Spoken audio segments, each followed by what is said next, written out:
What's up, guys? I figured I'd start the new year with an update video because not only did the channel just hit 2,000 subscribers, but coincidentally, I have a lot of news I want to share. Most of it will be about the channel and schedule going forward, but I also have some life updates that are relevant, so let's quickly get those out of the way. I got my own apartment, which is why the audio sounds different. I've technically only been here for a week as I'm recording this, so I'm still moving stuff over. Like, I literally just plugged in my computer yesterday, but right now I'm figuring out all the new responsibilities I have and getting into a routine, so I haven't been able to work on anything. And before I even start my next project, I'm trying to figure out my neighbor's routines so I can be courteous when I record, because sound kind of transfers through the walls and floors easily, and I don't want to be annoying, since recording sessions can go on for 3 hours sometimes. But like, also my downstairs neighbor stomps his feet when he walks and plays guitar every day, so maybe he can kiss my ass. No, I'm gonna try and be a good neighbor. I'm thinking about building a little booth to record in and help with the acoustics, so I'll be running some tests before I do anything seriously. And then on top of that, now that I have my own place, I'm gonna try and find a girlfriend pretty soon. Or as my sister wanted me to say, a boyfriend-free girl. This is really weird for me to talk about because I never had any interest in dating or romance my entire life. But 2 years ago, I got involved in a love triangle situationship with a puma and cougar at work. And to spare you the details, it left me heartbroken and all the chemicals in my brain got fucked up so badly I want to find a wife now. And I got really bad news for you guys because allegedly I'm attractive. 6'1", Norwood 3. People think I'm funny sometimes, but that might be the halo effect coming into play. So I don't think I'll have a hard time finding women that like me. But I'm also not very desperate, and I've heard how terrible the dating scene is, so there's an equally good chance nothing happens. But stay tuned, I guess. If my activity slows down, this is probably why. And that's it for the life updates. Let's talk about the videos I'm making this year. I'm starting the Pokemon Gen 3 Marathon. I announced this during the last update, but for the 1,000 of you who don't know what that is, I'm redoing my Pokemon Sapphire retrospective from 5 years ago.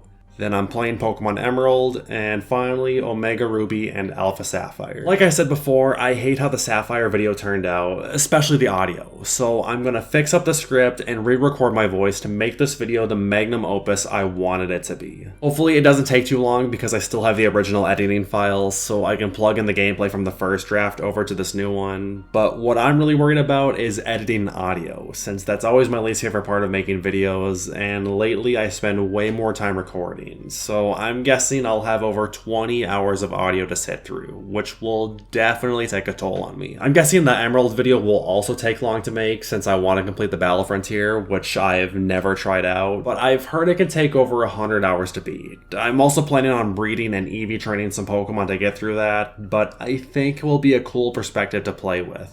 And then I genuinely don't know what Omega Ruby and Alpha Sapphire will be like because I haven't played those games since launch and I need a new playthrough before I can talk about them. But I'm thinking about playing both versions since I have them, so we'll see how things go. Ideally, Sapphire and Emerald will come out this year, but I've also been thinking about making some short filler videos to keep the channel active while I work on these. Before I start this marathon, I'm going to make a HiJello out of context compilation because last time I did an update video, I didn't upload anything for 5 months, and I think it's a really bad look to have your most recent upload be an update video for even 1 month. But after that, this is the plan going forward. Next, let's talk about the last year and a half since the 1,000 subscriber update video. I only uploaded 4 videos, which isn't what I wanted. I don't really have an excuse, but immediately after the last update video, my computer's hard drive died. So I didn't have a computer for a month as I took it to a repair shop. And during that break, my interest in making videos fizzled out. It didn't help that my next project was the Banjo-Kazooie retrospective, which was an hour long, and I had the worst writer's block ever, so I kind of slammed into a wall that I haven't been able to recover from.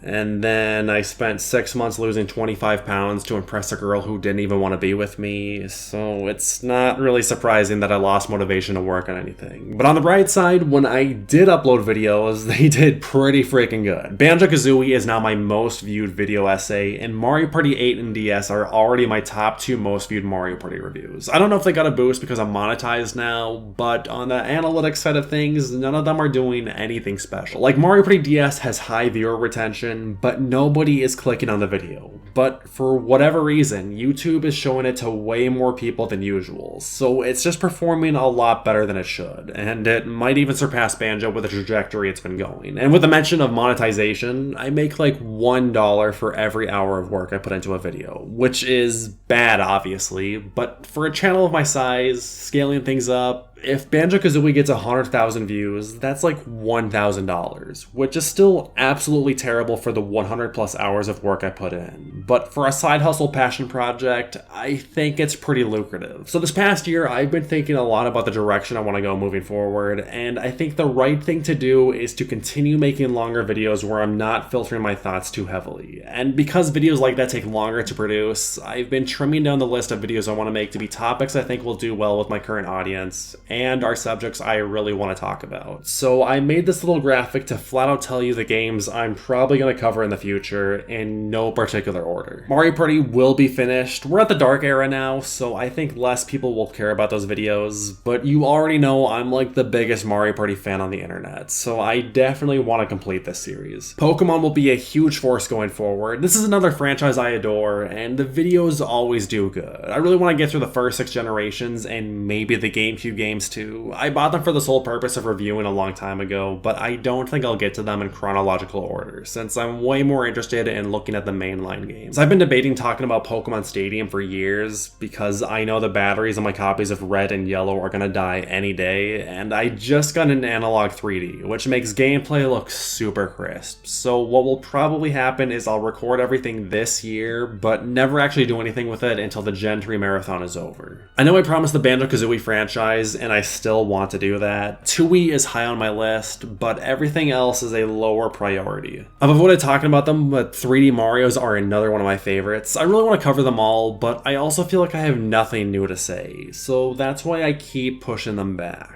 And then a couple one-off videos I for sure want to do are Kid Icarus Uprising, Sonic Adventure 2. I really want to revisit Xenoblade, but I don't think those videos will do well on this channel. And I've been thinking about revisiting Kirby 64 someday. And then the last thing that's kind of relevant is that my laptop I only really used as a second monitor might have just died this week. It was already on life support for 6 years, and I only turned it on to record scripts and my second 3DS capture card, but it just did an update, and now when I turn it on, it's stuck on a repair screen that overheats the laptop so much it turns itself off after 5 seconds. I already moved over everything important from it a long time ago and was already planning on replacing it with an iPad this year, but rest in peace, college laptop. Yeah, so that's the HiJello roadmap going forward. If the life updates portion of the video had you concerned I'm leaving the platform, that is definitely not a thought in my head. I don't know if I necessarily see a career down this path, but one of my life goals is to get the Silver Creator Award at 100,000 subs, and I feel like these are the steps I need to take to reach that while still keeping myself interested and present along the way. Thanks for your support. It means a lot to me that people care about my stupid videos, and I hope you stick around because this is going to be the best era of the channel.